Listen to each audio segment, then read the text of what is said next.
I might have shared a link to Clint and Jonathan that had my Uh, user credentials on it. Wasn't even thinking about that. it's okay. My bad, guys. They can use the general link in, yeah.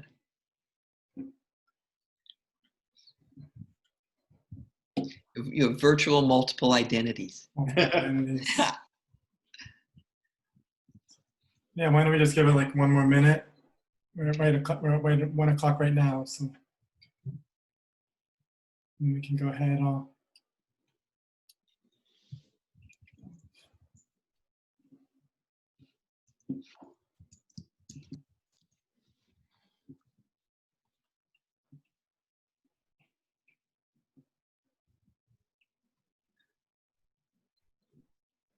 Excellent. Thank you all again for joining and sharing where you're from. It's great to see everybody from around the country, even some internationals as well, which is great, Canada and so forth. Yeah, we're really excited. Well, we want to welcome everyone again. We're really so thrilled to have this conversation today.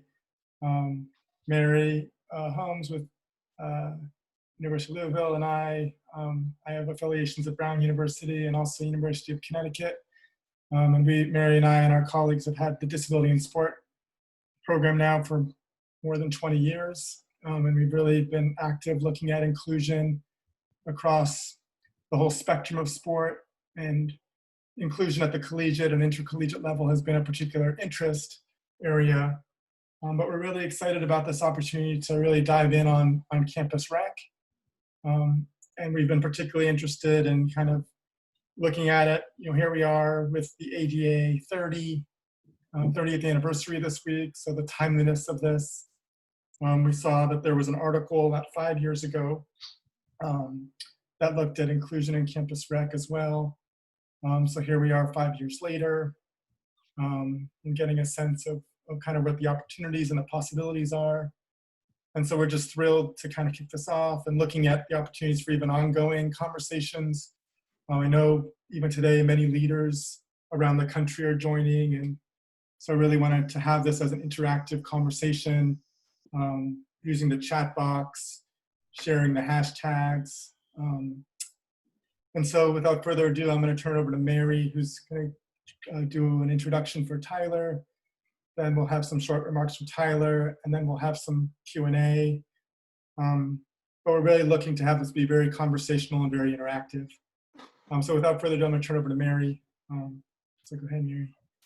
Okay, thank you, Eli.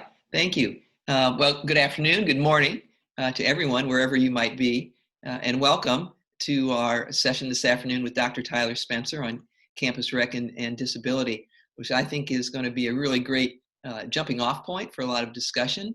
And, for me personally, this is a wonderful opportunity because I get to give a little bit of an introduction here, although I'm not going to steal all your thunder, Tyler, to Tyler, who I've known now for about 4 or 5 years, as he came to the University of Louisville to be get his PhD with us in our sport administration program. And I had the good fortune to get to be his dissertation advisor. And you better believe I was thrilled and practically ran down the hall when I heard that he was very interested in doing a topic that is near to my heart and near to my research, which is looking at how can we make campus recreation more accessible and more inclusive for everyone, but specifically for people with disabilities. And what this, where the idea really sprang from, and Tyler's going to give us some background on himself, is his work in the industry and his work in campus recreation, 10 plus years, where he observed the issues that people with disabilities had on various campuses in trying to access the programs and services that would make them feel a total part of the campus community. And so his experiences informed his research, and he's going to talk about that today. And then he's also going to be able to share, his insights and his passion for this topic. And again, as someone who has worked in this area for years, and Eli as well, it's just great to see more people getting involved and now looking at a different area, which is campus recreation, because Eli and I have not really explored that area. So we know to go to the expert. We've got this expert down here. All right, and that's a guy named Dr. Tyler Spencer. So as Eli said, we're going to move forward today. Tyler's going to give us some background himself, his research, and we're going to open this up. Thanks for weighing in on the chat wherever you are, and we'll try to get as many of your questions as possible before we go to a Q&A at the end. So I am going to go ahead and turn the, I was going to say the floor, turn the laptop, turn the cyberspace over to Dr. Tyler Spencer. Yes, well, thank you for the introduction. I really do appreciate it, especially all your advice and sage wisdom during my dissertation process, you know. And thank you to everybody that joined, especially all the Campus Rec people and NERSA people. I see a lot of familiar names that people I've previously worked with, or locations I've worked with. And a lot of y'all I had probably reached out to at some point to talk about this topic and to get a little bit more information about what your schools are going through and everything. But yeah, it really stems from something that I've been working my entire life for. You know, when I first started in campus recreation, I was at Western Kentucky University, and it actually kind of started in the outdoor rec field. It was sport clubs and outdoor rec. And, you know, and my first real issue was we were doing a whitewater trip. And we had a person that had some, I'm trying to think, I think he was paraplegic and he wanted to participate in the trip. And how can we do this? I mean, we're going on Class 4 rapids. You know, how can we get him in a boat? What can we do? And my dad and I actually just took an inflatable kayak, 2-person inflatable kayak, and really just kind of retrofitted it with extra foam, a bigger paddle, had some extra safety harnesses and different things like that. Basically ensure that, yeah, you'll get the experience. You can go out and do it, and with little to no issues where you have to rely on too many other people to ensure that you're going to be safe. That person could participate in the entire event the entire time. And then from there, it just kind of morphed as I got more experiences and working in different fields of campus recreation, be it intramurals, be it in group fitness, be it in just facility management and helping design facilities. You start seeing, okay, here's how we better serve people with disabilities through our common practices, and working with NERSA, which is the governing body of campus recreation, to make these practices more well known to other departments and other schools and institutions, and build upon the foundation that's there. You know, I went to South Florida for my master's program, worked there for a few years. We did a few things, but then when I got to University of Kansas, our director at the time was Mary Chappell, and she was vision impaired.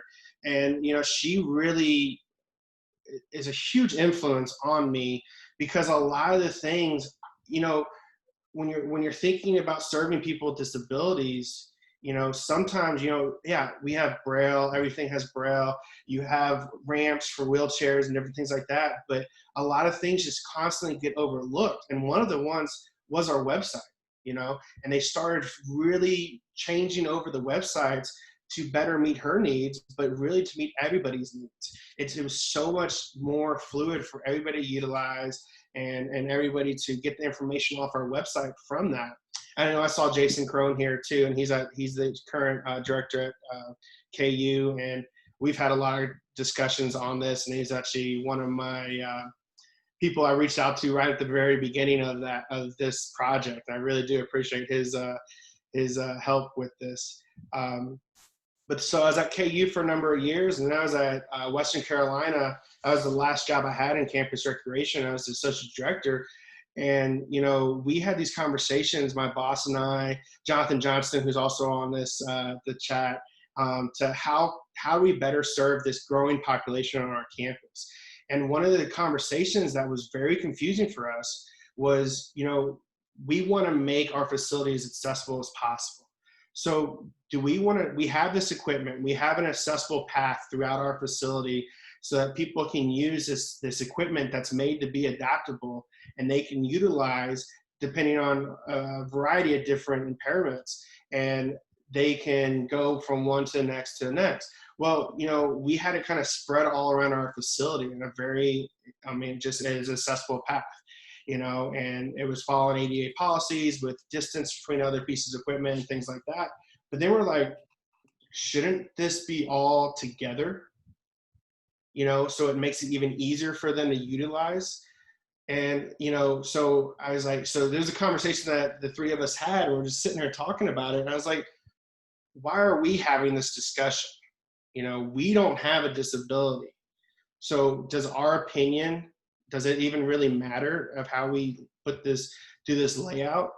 And it was like, yeah, let's get our participants with disabilities to have some insight into how we lay out the floor plan for our facility. And that gives them ownership, that makes them feel like they have a say in the future direction of what we do for them in our department. And it really came to the point, it was like, yeah, we don't want all of our equipment. Yeah, it would make sense because it's all right there next to each other. But, that puts us away from everybody else. We don't get the social aspect of working out in the campus rec center because we're put off into a corner. We don't want to be separated from everybody else. We want to feel included and a part of the campus. And this is a part of the campus. So that's really where this whole topic kind of stemmed from. And when I first started doing the research in it, that was the topic. It was going to be floor plan layout for inclusion for people with disabilities. And whenever you're working on a dissertation, you're kind of constantly changing stuff. And the best dissertation's a done dissertation, which Mary told me, I can't tell you how many times. So there's a lot of different renditions. And so the next kind of phase of it, we were kind of formalizing this plan of how we're going to do this study. And it's really figuring out how to be as inclusive as possible for people with disabilities. And one thing I wanted to do, and this is talking to other campus rep practitioners, is like, let's find the most inclusive programs out there, okay? Who do people, and I use the term steal, borrow ideas from, and how do you develop your inclusive practices? What school is out there that is the benchmark that everybody tries to mimic across the industry? So I had probably a list of, 60 schools that were pretty inclusive for people with disabilities. And so I kind of went to them and I kind of started trying to figure out, how do I want to limit the size of my study? Because it could just be huge, And so I started looking at NERSA, and because of the Americans with Disability Act, we kind of had to, and because that's a US policy, we kind of had to look at it within the realms of the United States. And so it was instead of the seventh region of NERSA, NERSA is broken into 7 regions. We just used the continental 6 regions of the United States. And I picked 2 schools from each region. And the original goal was to interview the campus rec director from 2 schools in that region, and then also interview on the other side the participants with disabilities. And that way I can get their voice and hear how, these campus rec directors can say, yeah, we feel like we are super inclusive. We do everything in our power. But if those people aren't using it, people with disabilities aren't using it, or they don't feel that same way, that's an issue. So I wanted to see both sides of the spectrum. Well, that was a challenge, to say the least. And when I was trying to get those participants with disabilities to participate in my study, it became a nightmare, I guess, to try to get enough, and it kind of extended how long my dissertation was going to take. And again, the best dissertations are done dissertation, and so we kind of just had to focus on interviewing the campus rep practitioners. So I just did that from every region to talk about it. And I had planned on, before all of COVID, to do the campus rec practitioner and the campus people with disabilities that participate or don't participate in campus rec on my campus at St. Ambrose University in Iowa this fall. And it's kind of all got kind of ruined because of COVID. So that was kind of the next phase of my study, and used my campus as like the pilot study that we could then transfer out to other campus rep programs to say, okay, hey, let's figure out the best way to serve your actual clientele. You can do all the research possible and see what works in other campus recreation programs and other campuses, but it might not actually work on your campus. So let's figure out the best way to give those people with a disability a voice on your campus so you can truly meet their needs. Because the biggest thing that I kept on coming back to is, you kind of, a lot of people that don't have a disability group everybody with a disability together. And it's not monolithic. Like, you constantly have to look and see what the needs of each individual person is in order to truly meet their desires and to meet the outcomes that they are expecting to help them get to where they want to be within their own lives. And everybody knows that, being a part of a campus rep program and having a healthier lifestyle and a social lifestyle and a holistic college experience is very beneficial to your personal health and your growth as a student, as a growth as a person, a part of a campus community. And so let's figure out the best way to serve those needs. So that's kind of where I'm at with this study. And the next phase of it is, let's start putting it into action and giving a voice to people that truly want to either participate, that their needs aren't currently being met. How can we better meet those needs, and where the future goes from there? And maybe that is the benchmark for everybody. And then the next phase is to make this more universal. And incorporating universal design, which is a part of my dissertation as well, is saying, this practice and policy, it just makes sense for everybody across the board. Without even thinking about different abilities or disabilities or anything like that, it just makes more sense to go from here, and that's the standard going forward. So yeah, that's kind of the short form of the whole dissertation, but we can kind of get into some questions and different things like that. I can kind of discuss some of my findings. I'm sure some of the campus rec people in this presentation can also kind of fill us in on some of their own experiences and what they've seen and how they currently serve their populations on their campus. Yeah, thank you for that, Tyler. We have, a list of questions that Eli and I have come up with to get the conversation started. But I think before we go to those, would you address some of those major findings from the dissertation so that people, they've heard about what you did, and I'm sure they're waiting to hear, well, what did you find and how can it help us? Sure. One of the biggest things, and I utilized universal design and critical disability theory and critical disability kind of framework. My study, critical disability theory is more looking at the actual lived experiences of people with disabilities.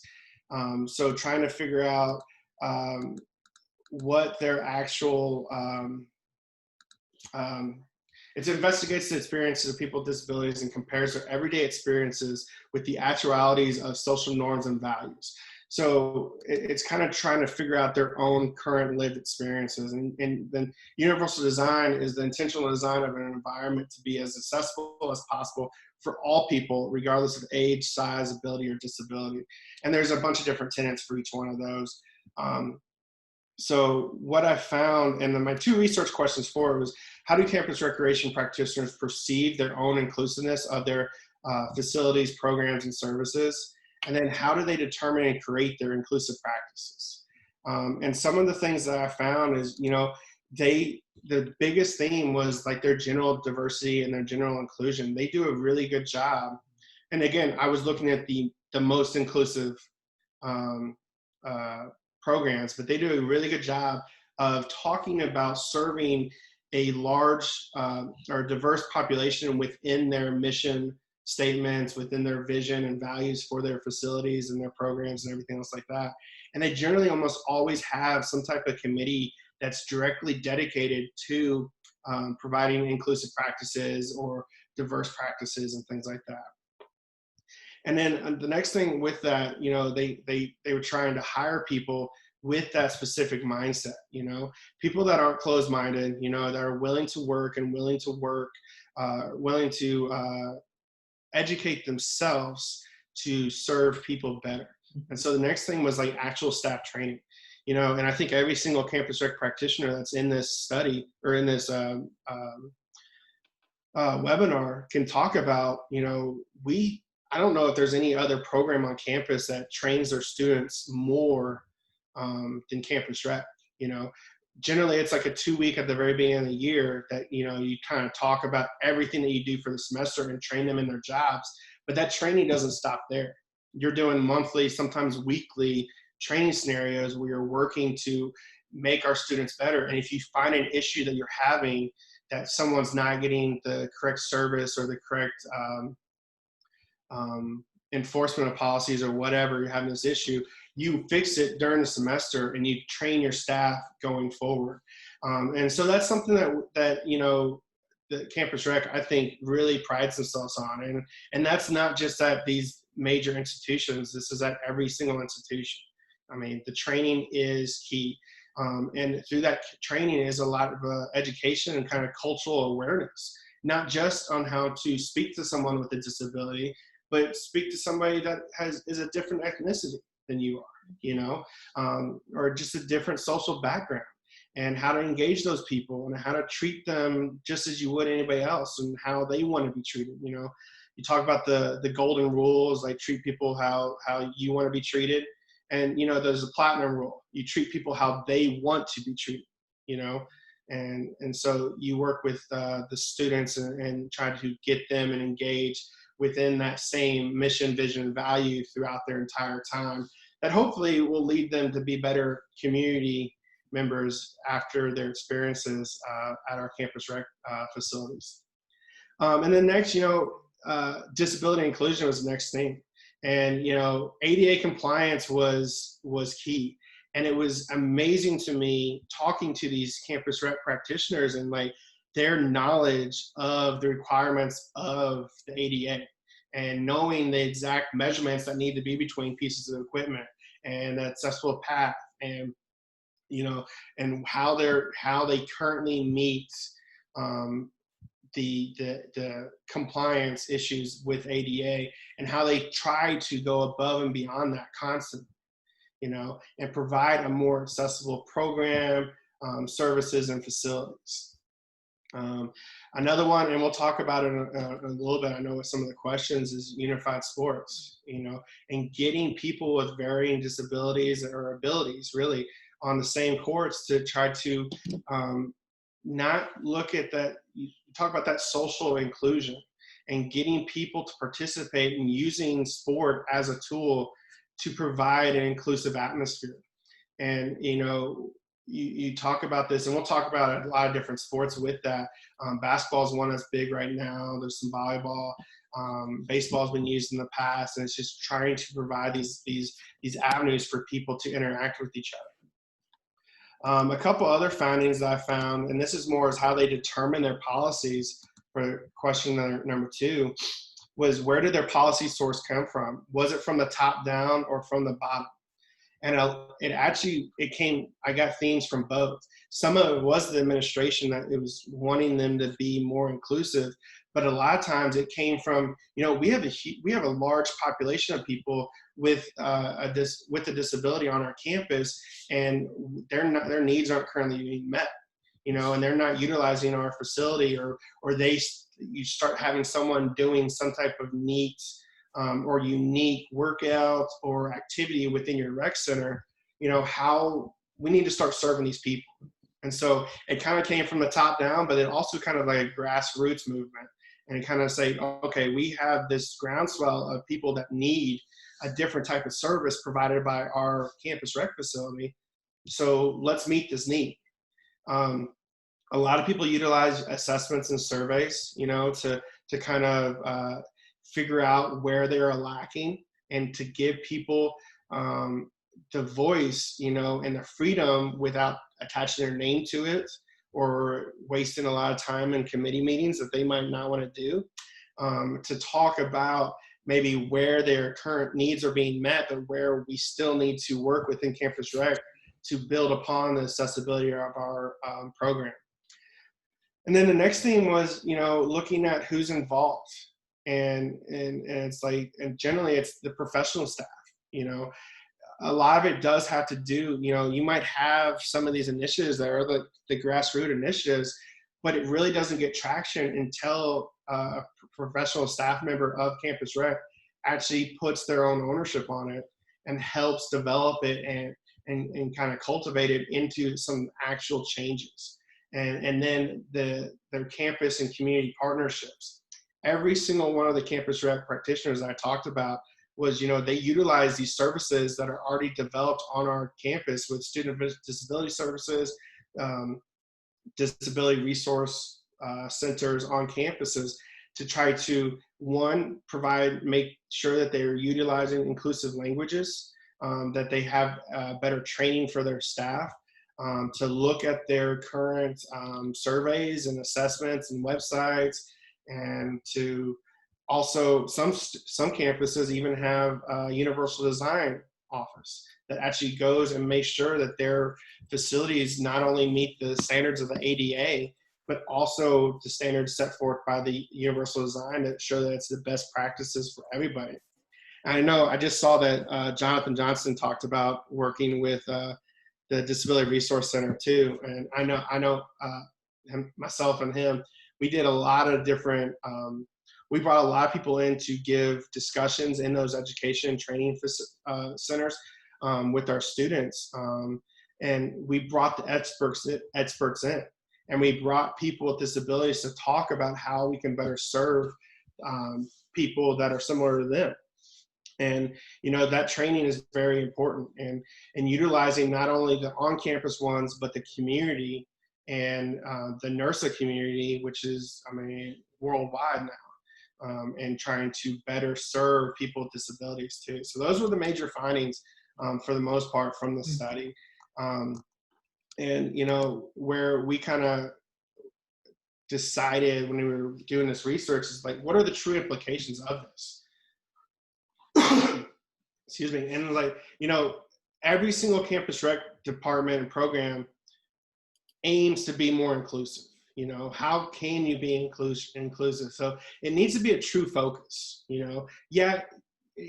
don't just put it as lip service within your mission, vision, and value, but actually have it at the core of all your principles going forward. And the first thing is just creating a welcoming environment. And is that cultural awareness, the educational, the common practices, the common preferred way to treat somebody that's different than them, utilizing the platinum rule that we kind of talked about, and then go above and beyond. Constantly go above and beyond whatever requirements are there. That's just shouldn't just be your standard. The standard doesn't mean much, to be honest. The ADA has done so much for us, but that's the bare minimum. If we truly want to be inclusive, it should just be the bare minimum. No one wants to do just the bare minimum. You can continually advance the processes, and hopefully, if you continue to advance that, that just means it's going to be more and more inclusive down the line. And now that bare minimum standard is now the more inclusive standard, and you just continually to evolve with that. And then, as I talked about, you need to gather direct input from the populations that you're striving to serve. If it's an underserved population, or if it's a population that currently doesn't utilize your Campus Rec Center, go out and directly meet with them to figure out how to best meet their needs. And if it's for people with disabilities, if it's people with different ethnic backgrounds, figure out what the barrier is. Because the true thing is remove these barriers. It could be architectural, it could be perceptional, it could be attitudinal, but you have to remove the barriers. And a lot of that has to do with the training. And, Campus Rec already does a great job of training, but again, you're never comfortable. You're always trying to improve upon your current practices and services going forward, to make your Campus Rec the benchmark that everybody else is going to look towards. I'm getting a lot of great comments and questions, and really engaging So Mary, do you want to maybe, we have some questions as well, and some of them are related to the comments, and maybe I'll turn Mary, do you want to start with some follow-up, and then we can Yeah, I was looking incorporate at the questions as well. some of the comments that we're getting are Exactly. really great, in terms of people talking about their experiences and some questions that they have, who they've worked with in terms of other departments, and trying to make opportunities more available for students with disabilities. And for example, here, there's so many I don't even kind of know where to start. But Great to have this conversation this is going. It seems wonderful. like, Yeah, and I'm also great to see, Annie, your comment that you're so excited about having this conversation, yeah, because it's true. There's not enough information out there. You said you work with students with disabilities who are transitioning to college, and there isn't enough information out here. And you provided some resources for us, so that was really great. And then another question that is from Cameron, who Cameron Levis looks like, is wanting to hear a little bit about with programming and programming question, yeah. focus. Yeah, that Cameron is beginning his doctoral study at WKU, Western Kentucky, and will be focusing on the role collegiate adaptive sports programs can play in the recruitment of students with disabilities. So looking at the collegiate adaptive sports in addition, and adapted sports clubs. Maybe you could address a little bit about some of the adaptive sport clubs, and maybe some of the unified sport type opportunities where you have students and people with and without disabilities being able to participate together, because it does create more opportunities. Mm-hmm. And I think as that relates to the competitive side versus the recreation leisure side. So yeah, maybe you could touch on some of that. That would be great. Yeah. So, that's a fully loaded question to say because, when we're looking at campus rec, you kind of have your recreational side, your programming side, your open rec, what type of services you have, and then you have your intramurals and you have your club sports. And so it kind of all has different levels of competitiveness with that. And, you try to create your programs to serve your entire campus population, right?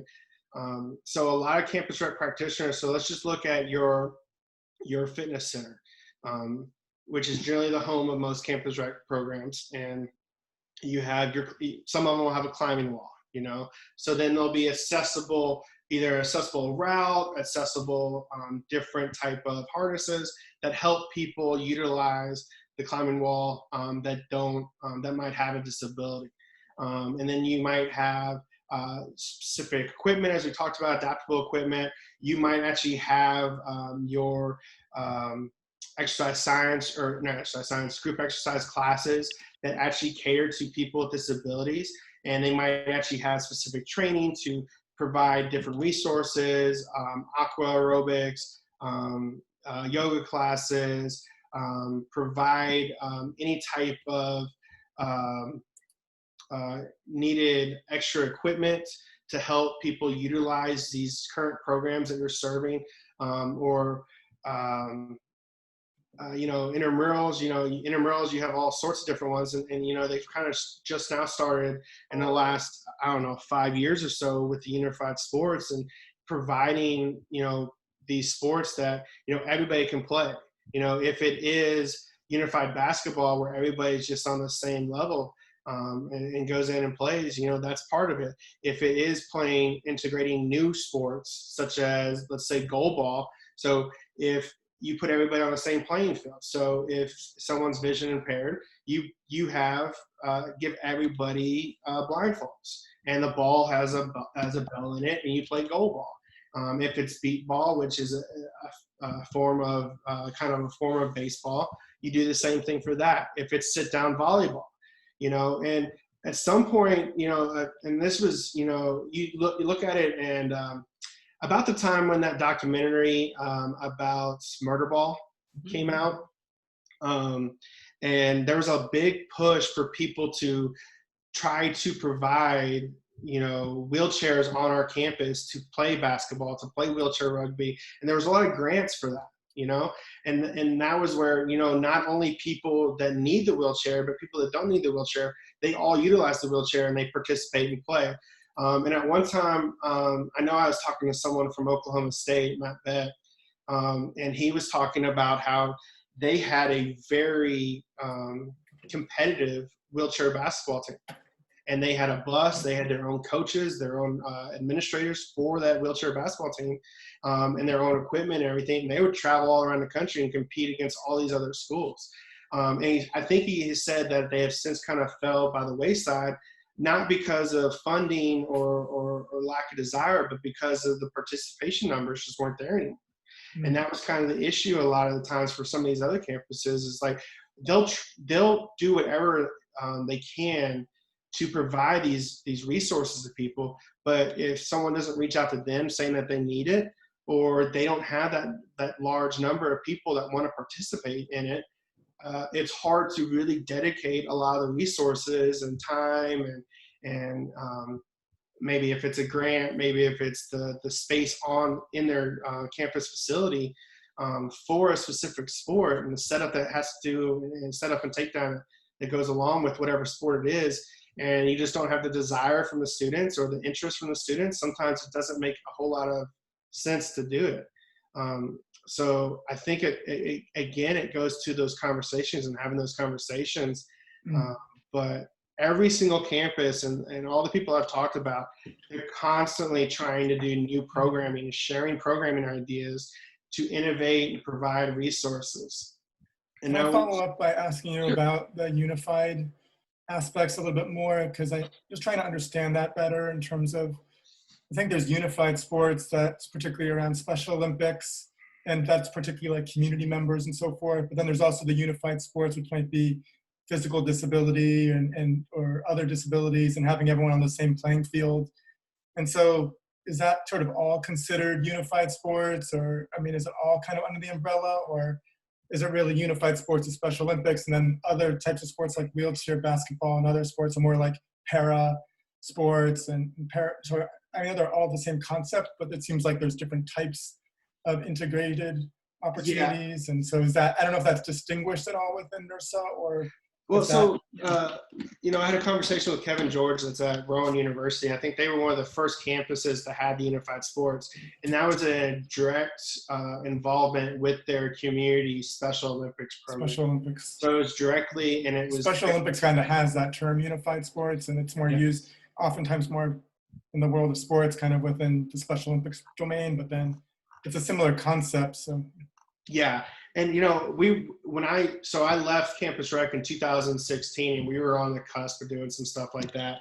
And I never actually was too involved with it. Now on our campus here, it's directly tied to our community's Special Olympics program. And it's not really any para sport. It's just specifically with the Special Olympics program.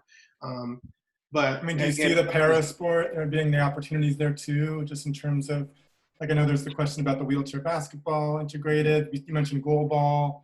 You mentioned a variety of kind of para sports. And it seems like that this level at the campus rec level is such a great way to kind of build critical mass and to make the case for what's happening across the country. And yeah, you know, when you look at these Paralympians and stuff, you think of, like, you know, University of Illinois and Alabama and different programs like that. And so I kind of reached out to people in their campus rec departments, and it was like, yeah, I mean, those are great programs, but they meet the needs of our people on our campus, you know. So then their campus rec department really doesn't program that much, especially on the competitive side for people with disabilities. And I think it's University of Alabama, it's the Strand Center, and they have like the first fully dedicated facility to train Paralympians, you know. But campus rec isn't as involved in that. Not at all. And it might have changed. You know, I talked to that person that's working there in 2017. Probably it might be changed now, but at the time they were not really involved in that at all. But the para sports can still involve those without disabilities too. I mean, it can go to using the unified concept across the board to expand these sports out and get more people involved. And so everything you said sort of, I mean, that's why I think the unified concept still relates. It's just making sure it reaches all disabilities. And that was really a question about, like, in terms of the spectrum of disability and servicing, whether it's visual disabilities or hearing impairments and deaf individuals, and making sure that, whether the whole spectrum of disability, is that something that you found that it really was across the board on disability, even like autism or mental health? Or, what is disability being a broad scope, or is it more targeted towards specific types of disabilities? I think you try to figure out what your campus, the true needs of your campus. So like the University of Kansas, they have, and Jason, if you want to write it on here, I can't remember exactly, but it's Disability Inclusion Day. And they just do a full day of all sorts of inclusive sports. And it's just programming across the board. So it could be strength training. It could be basketball. It could be inclusive recreation extravaganza. Thank you, Jason. And I mentioned that in my dissertation as well. And it's a really cool event. And they get all sorts of different people to participate in it. And it gives you a taste, and from that you can try to figure out. The inclusive sports concept seems to be I've been hearing some comments already about, unified is one thing, and that's great, but also from an inclusive standpoint, and maybe we want to start thinking about inclusive rec. So. Yeah, it's hard to say, because like you'll have equipment, and everybody has equipment on their campus that's adaptable, and it could be utilized to provide inclusive rec experiences. But then, whoever bought it might not be there anymore. There might be turnover. The training's not there anymore, or you just don't know that it has that ability to adapt to it. And so I think. Do you feel like we're getting to a critical mass? Do you feel like it's, seeing all the engagement here and the interest in the conversation, do you feel like you're kind of reaching a point where enough campuses, you mentioned like 60, it seems like this is an area that needs to reach, here we are at an important time, with, and obviously thinking about what's inclusive rec gonna look like in the era we are now, of course, but it seems like it's an important time that we're at. Yeah. No, I agree. And like this, we're on a really weird time because of COVID and everything. But prior to that, I do think it was at a critical mass. The people with disability, the population on our campuses has never been higher. And we're providing new resources and opportunities, and making the campus, the educational experience, higher education, more accessible to everybody. And I do think it was starting to reach that next level where, we have to start thinking more across the board. And, there were a couple of campus rec practitioners I kind of reached out to, and they just said, we don't have the population, so we in that instance, they worked with the local Parks and Rec program that also served, veterans affairs and different things like that. And they kind of said, okay, you can utilize our facilities. We need to provide the services to our students, to provide wheelchair basketballs and more equipment. We provide the facilities, you provide some of the program expertise and equipment, and we just work in conjunction with that. But that was few and far between, and I don't think anybody that I've talked to in campus rec has ever been closed off, saying, no, we're not going to do that. We're not willing to even think about it. We're not willing to dedicate time. We're not willing to dedicate facility space or finance or money or anything towards it. They're constantly willing to adapt and to grow. But, with COVID, and we're going to see a lot of weird changes that no one's ever seen before. We're in a brave new world or whatever, and in campus rec, we constantly got cuts the whole time I was working in campus rec. And, whenever you get cuts, that's when you start having to think about, okay, are we going to continually have this training and education system that we have in place throughout the entire semesters? Are we going to constantly try to provide new opportunities and new equipment and switch out equipment and be as adaptable? I mean, where do you start making the cuts going forward? And it's hard to dedicate a large amount of resources to a small population. So I think that might be weird going forward. We're seeing a lot of great comments, and I'm just sort of jumping in with excitement because I think it's really important what we're talking about today. But I wanted to make sure I know Mary's tracking some of the questions, and so sorry, Mary, I kind of jumped on these. No, you're fine. You're fine. And one of the questions that came up earlier was, Tyler, in your work, you really looked at universities that were already, they sort of had an idea that they were very accepting and wanting to be inclusive. That isn't always true. And in some cases, I think Eric asked this question, you looked at places that sort of went above and beyond, but he wanted to know, how do you convince leaders at institutions that are doing the bare minimum, that they need to do more, and what will motivate them to be more inclusive in their approach? And I think as part of that is addressing, some of the barriers that they might throw up, like, with facilities, do we have the equipment? Do we have the staff? What are some concrete suggestions that you would offer to a university that maybe is hesitant? Yeah. Well, and Clint Jones is here in this thing, and, they had a very old facility, and they had lack of resources.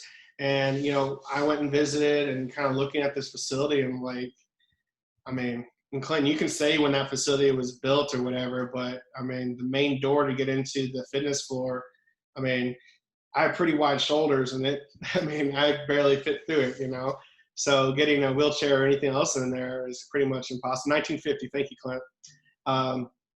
And so when you have that, and maybe it's historic, your campus is historically just not inclusive, and then you get someone that's maybe, I like to say, like, you have campus rep practitioners and you have NERSA campus rep practitioners and people, and sometimes without that knowledge of the grander scheme and what NERSA provides as a resource and to share ideas and innovations and different things like that, you kind of are closed off because you don't know anything better. So again, I just have to say, you have to have the conversation. You have to have the conversations with whoever your people on campus in power, if it's administration, if it's the people that you're trying to serve. Because if you don't have these conversations, nothing's ever going to get done. One, you won't know what their true desires are. But two, if it's not within your campus, I guess your campus credo or mission, it's hard to change. So you kind of have to have that support from not only above, but from below with the students and the entire campus environment.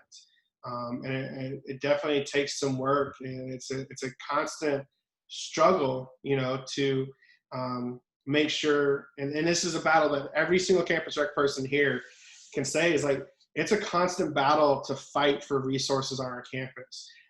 If it's, I was just talking to someone this morning, if it's fighting for sharing athletic space, you have some of these awesome athletic facilities on campus, and if people don't allow you to utilize it, then you're limited on your resources there. If it's different equipment, if it's just funding, when Clint Jones and I were at South Florida, that was a constant battle, and we had to go and present constantly about where we want this funding from. And that has never stopped at any job I've ever had in campus rec. You're constantly showing, what you do and provide to the campus to justify your money. And then when I was at Western Carolina, we had the numbers, and Jonathan Johnston and I, we had this conversation. It's like, we serve, I can't remember the number, but it was like, we had like 40,000 participants or something like that in our murals. And that's probably, it's not unique users, obviously, but, and our budget might've been less than $40,000, and a one-day event with for student affairs to do one little thing there for that one day event was $40,000. And it was just like, it's like, why? I mean, that 40,000, maybe 50 people even go to it, you know, and what does that truly provide the campus community as a whole? We're providing this ongoing resource to create a better campus environment, to create a more holistic experience on your campus, not just the academic side, but helping you with your mind, body, and soul and everything else.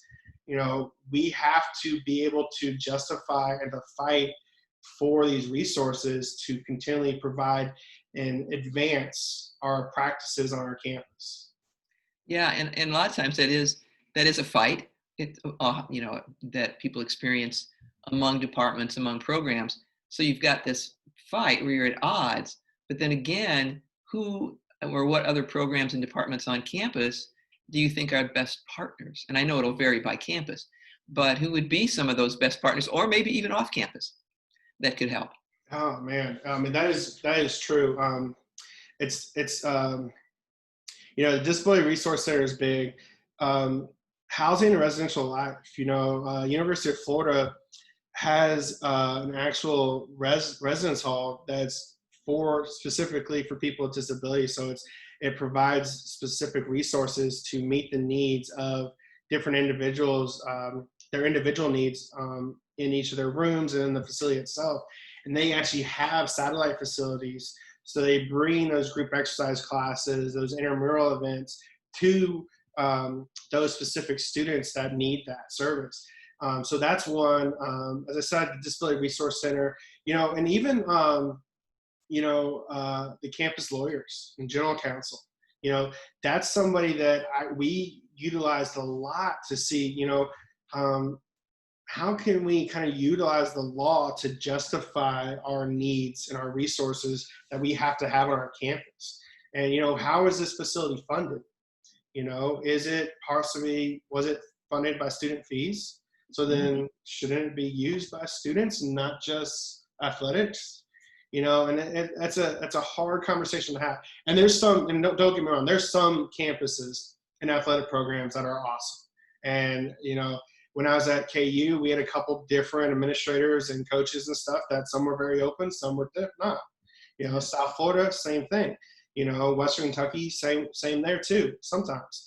And like, I know Jason can talk about this, but I mean, they play their intramural championships in Allen Fieldhouse, one of the hallowed grounds of college basketball, which I think is one of the coolest things ever. But without those conversations and people being open to work with you, now sometimes you have to justify and show that they're providing a service to their campus community, and they're thinking, oh, I'll get this goodwill, just as you do with any charity case, and trying to show them that, they're serving the bigger needs of their campus community, I guess you can say. I just wanted to ask a follow-up question just about engaging, particularly the students, to participate in these inclusive, adaptive opportunities. And to me, it seems like there's also an element of like marketing or media or showing how exciting they can be or how engaging and really kind of normalizing or making them so it's just like a cool thing to go out there and get involved, whether it is sitting volleyball or goal ball or wheelchair basketball or other types of rock climbing, or just part of it is people with disabilities. Sometimes they just need to know that they're welcome and they can engage. And so I'd love to hear kind of how you talk about, and also how you have worked that through over the years.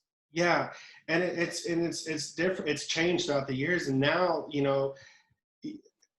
it's all based on your websites. People are going to do their research before they even come to the campus. So you have to make it clear on their facility, or on their website, to show that they have these resources. And if you don't see something that you need, they, like some of the bigger programs actually have like, hey, shoot us an email. If you have a question about this specific topic, or if you have a need that you're not sure could be met at our university, reach out to us. Give us some ideas, and we can try to figure out better ways to do it. We talked about that inclusive rec extravaganza, and that's kind of twofold. It shows what's the realm of possibility that you serve on or that we could serve or do on our campus, but also kind of you use that for marketing materials, you use that for advertising, you use it to try to drum up people that want to participate in it. So that's kind of some of the things there for you that you might utilize to kind of advertise for it. Because I've seen like Quidditch has become I know we talked about that the other day. We were talking about Quidditch being this really super popular sport. And I'm like, if Quidditch can be popular, then sitting volleyball and goalball and wheelchair basketball, all these intramural and club, they can definitely go viral. It's just kind of making it happen. Yeah. True. And when I was so the first time I'd really figured out what Quidditch was when I first got to KU. And I think Jason was actually the club sport. Adaptive Quidditch, of course. Inclusive Quidditch. And that was like I think it was like kind of a grassroots movement, off the books and everything. And I just thought it was the weirdest thing ever. And when I get there, our team is ranked number 2 in the world, at KU. I'm just like, I guess we need to really take this sport seriously. Even when I read the manual and it's talking about wizards and stuff, it didn't really make sense to me. But so I think if you get something and it goes with that grassroots movement, anytime you get that, and you put a professional staff on it, you dedicate time and resources or a committee, I think that's where you really see progression towards inclusion. Yeah. Awesome. I think we have a couple more minutes. Mary, maybe one more question or any other kind of comments. We can encourage folks to kind of share out as we kind of wrap up here. And again, thank you to Tyler, but I'll turn it over to Mary for any. Yeah, one of the, I just was going to make a general comment, and it is on a lot of the things I'm seeing in the chat. First of all, I love how y'all blew the chat up. This is awesome.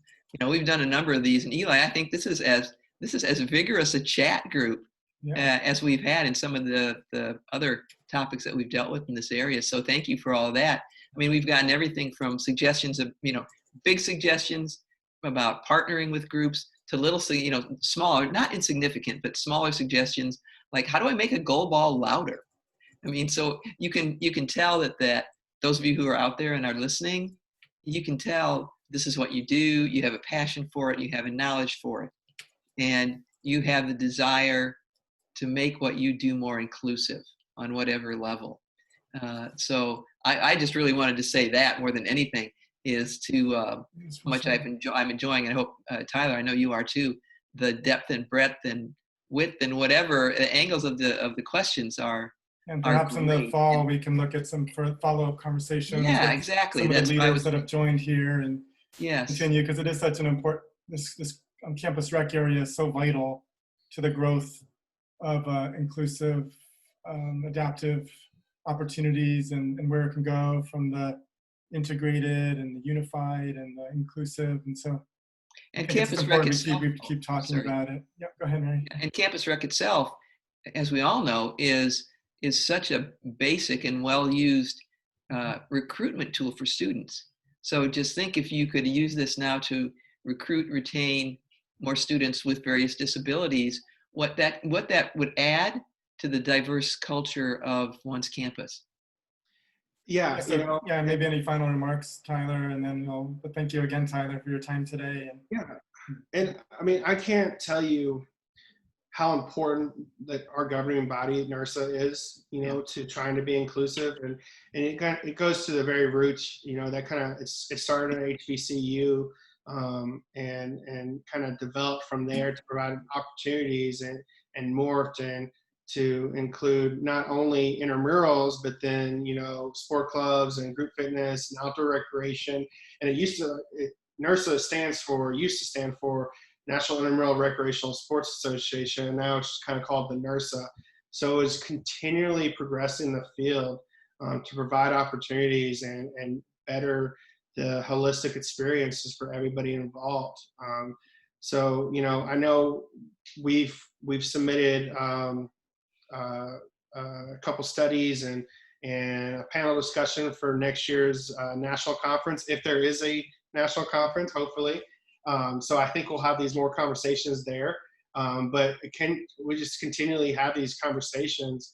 I talk to people all the time about it, so I don't know of anybody that's totally closed off to the idea, but anything that can provide more inclusion or provide new opportunities or reach a underserved population on their campus, I'm sure all the campus rec people will be willing to go out of their way to help out. Excellent. Well, thank you again. And we're right here at the 2 o'clock mark. So we'll thank everyone again for joining today. We'll be closing out, and we'll just be keeping in touch about, probably take August off, but we'll look to September, October for a follow-up. And again, thank you for everyone. Thank you for NERSA for sharing it out early on, and Yes. for all of you for joining, and thank you for all the great work you're doing, and for building this community together. So have a great rest of your day, and thank you again to Tyler, and look forward to being in touch soon. All right. Thanks, Take everybody. care. Okay. Take care. Yeah.